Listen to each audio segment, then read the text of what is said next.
here to talk about the referendum.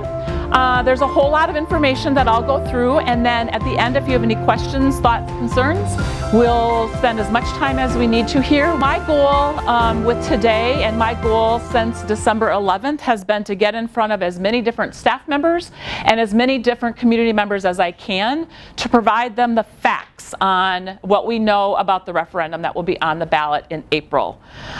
It's important that when people go to that booth in April, that they make an informed decision based on facts.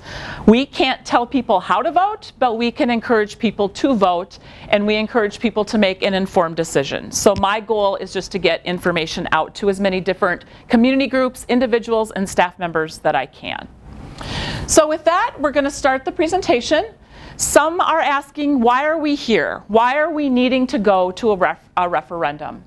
And the easy answer to that is because we've had inadequate state funding.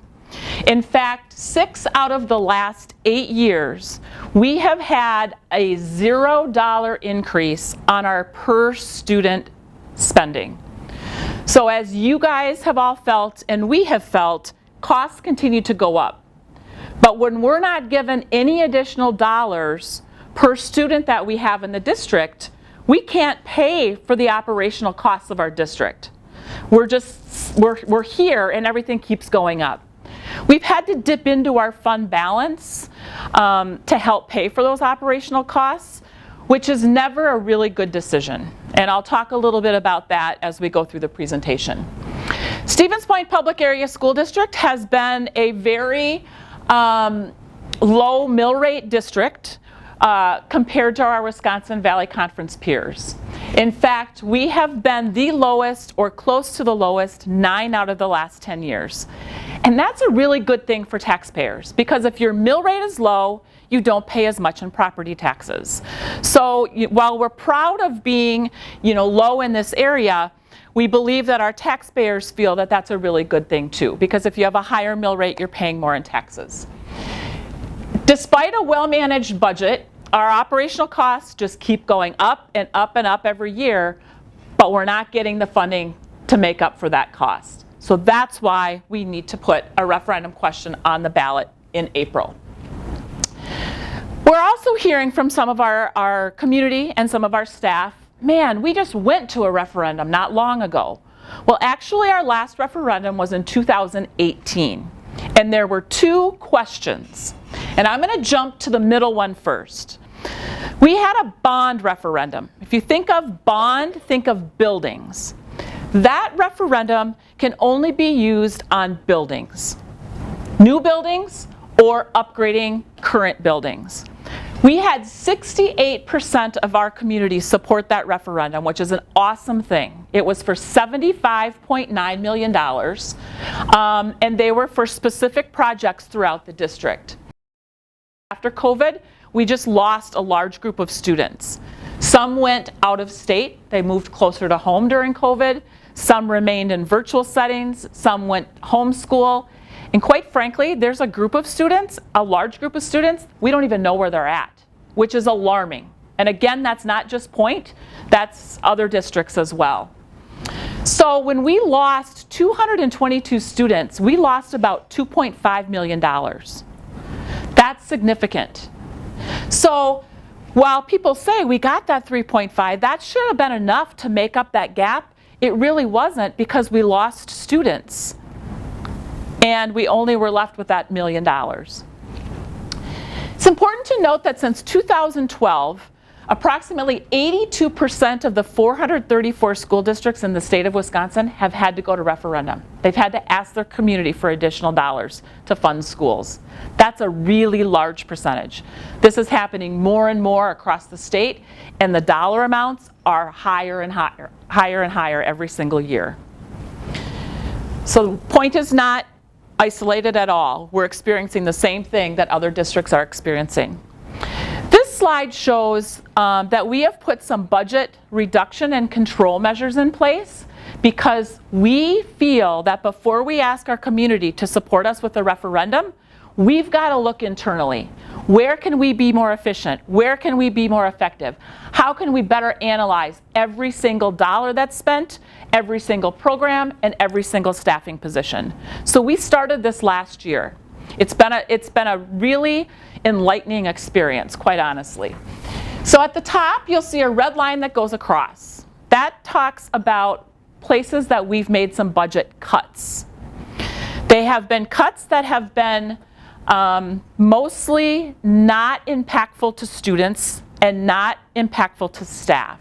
So we've been more efficient. For example, software reductions.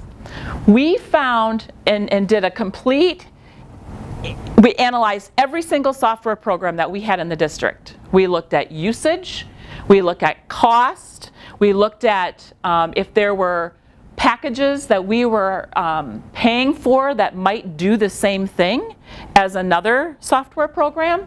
So we were able to reduce some of those programs, and we were able to eliminate some programs basically because they just weren't being utilized, or there was another resource we were paying for that did the exact same thing.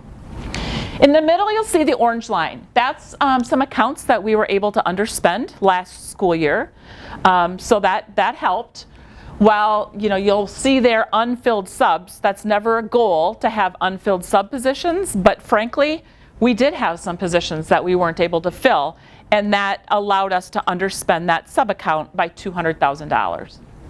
And then the last line is green, and that's places where the district is looking to find additional revenue sources. We're looking for grants, we're talking with community that have provided additional supports financially, and we're going to continue to make sure that we do that on an ongoing basis. Along with that, we have put in place a process to analyze every single staff position that comes open in this district, whether it's a retirement or whether it's a resignation. And so a principal or a department head or a cabinet member will sit down and go through a process to look at every single position, and then those come back to cabinet before any position is filled. We have been able to reduce a few, and mostly that was because of student enrollments in some courses. We have some positions that we have frozen right now because we need to determine a little more information before we make that final determination. But most of our positions we found needed to be filled, and then we've done that. Along with that, we're analyzing every single program we have in the district. We've identified 39 programs, and we've evaluated 13 to date. This process is a process that I've never been through, none of us have ever been through, and quite frankly, I've not talked to any other school district that has put a process in place to really analyze and dig into every single program that we offer. So we look at how does it align with our district goals? What is the enrollment? How many sections do we have? How many staff are involved? What kind of student outcomes are we getting? So we've learned a lot through this process, and I believe that this is something that, number one, will forever be in place going forward because it's just a good strategy that you should do on an ongoing basis. And if this does not pass, that information will be very helpful as we make decisions going forward. So what are our immediate needs with this $14 million referendum? Retain high quality staff and teachers. That is of utmost importance to me. We need our best staff in front of our kids. You are the most valuable resource in this organization. We need the best teachers. I want people to stay, and I want people to want to come here. Maintaining our programs. Our community and our staff have told us they value opportunities for kids and programming for kids. We want to continue that. Maintaining technology and infrastructure, addressing mental health and behavior supports, and then enhancing safety and security. This slide just basically talks about what I just went through. That pie chart on the right, if you start at the top in the dark blue, shows that teacher and staff retention, academic programs, and behavior and mental health supports are the priority areas with this $14 million referendum. If you keep going around, you'll see enhancing safety and security. Then you'll see that reestablish fund balance. I told you earlier that we had to go to fund balance to pay for some of our operations, which is never a good thing to do on a continual basis. Because if you do that, you're going to get to a point where you're not going to have enough money to pay for your staff and to pay for your resources for kids. That means then you have to short-term borrow, you take out a loan, and then you pay interest on that loan. I would rather not be paying interest. That money goes elsewhere rather than staying right here in-house for students and staff. So that is not a practice that we want to continue, and summarizes why we need this additional funding to maintain. If you keep going, then you'll see facility maintenance. We need to keep our buildings intact. Community just paid $75.9 million for us to bring them up to speed. We need to make sure that we keep them in place. And then technology is the yellow at the top. Throughout this process, we've gathered feedback from community and we've gathered feedback from staff. If you take a peek, you'll see here that 82% of our community rates the quality of education in the Stevens Point Area Public School District as excellent or good. 86% rate the quality of education as better or the same as 5 years ago. 70% believe our district spends taxpayer money effectively and efficiently. 77% of teachers and staff support maintaining or expanding academic programs. And 80% of our staff support additional behavior and mental health supports. So a lot of our immediate needs come from the information that we gathered from our community and gathered from our staff. So what does that look like? It looks like a $14 million recurring operational referendum phased over 2 years. Why do we do that? Because taxpayers don't like it when their tax bills dip and then they go spiked up, and then they dip and spike up. They prefer to keep somewhat level tax bill so that they can plan and prepare. So if we do it over 2 years, that first year we would ask for $8.75 million, and the second year we would ask for $5.25 million. Keep in mind, that first year, 8.75, the following year we get about 57% aid back from the state on that $8.75 million. That too helps us keep that mill rate level rather than the peaks and valleys. What does it mean for a homeowner? So it means that it would be a 13-cent increase to the mill rate, and we'll talk about that in just a minute. But it means if you own a $100,000 home, that first year it would be an additional $44 a year. If you own a $200,000 home, it would be $88 a year. The second year, it would be an additional 13 cents, which would be $47 a year. Again, this keeps that mill rate low. It keeps us at or near the bottom of the Wisconsin Valley Conference. This is what the equalized mill rates in 2023 look like for the Valley Conference. So to the far left, Stevens Point was at $6.70. If the referendum passes, you'll see that first orange line is that 13-cent increase at $6.83. The next year, again, that 13-cent increase, which is $6.96. That still keeps us at or below the bottom. The Marshfield example, they had some debt that expired, so we were the lowest in 2022. Marshfield dipped below us in 23. So they're at $5.11.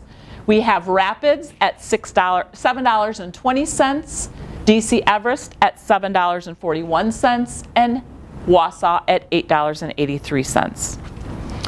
You'll also notice to the far right in the dark blue, that just shows that $44 that first year on a $100,000 home, which equates to $3.67 a month. and then $47 on a $100,000 home, which equates to $3.92. Again, a lot of this information is what we know right now based on the information we have. There's a lot of variables that go into this, so some of this might fluctuate a bit, but it's the best information that we have available right now, and we'll continue to update as more information becomes available. I'm not going to read this to you, but this is the exact question that's on the ballot. So this is written by an attorney, and basically what it says is that we're asking the community for a $14 million recurring referendum for operational expenses, and we list those out based on that needs that I shared with you earlier. Next steps. So the board made this decision on December 11th. Once that decision was made, we were in the process of putting together this presentation and getting in front of as many people as we can. We've been out in the community, we've been in buildings, we've met individually with folks, taken phone calls. So my goal, as I had indicated earlier, is just to make sure that I get in front of as many people as I can, give them the facts so that they can make an informed decision on April 2nd. This is just a QR code that directs you right to our website. Sarah has done a phenomenal job of putting a tab for just the referendum on the website that has a wealth of information.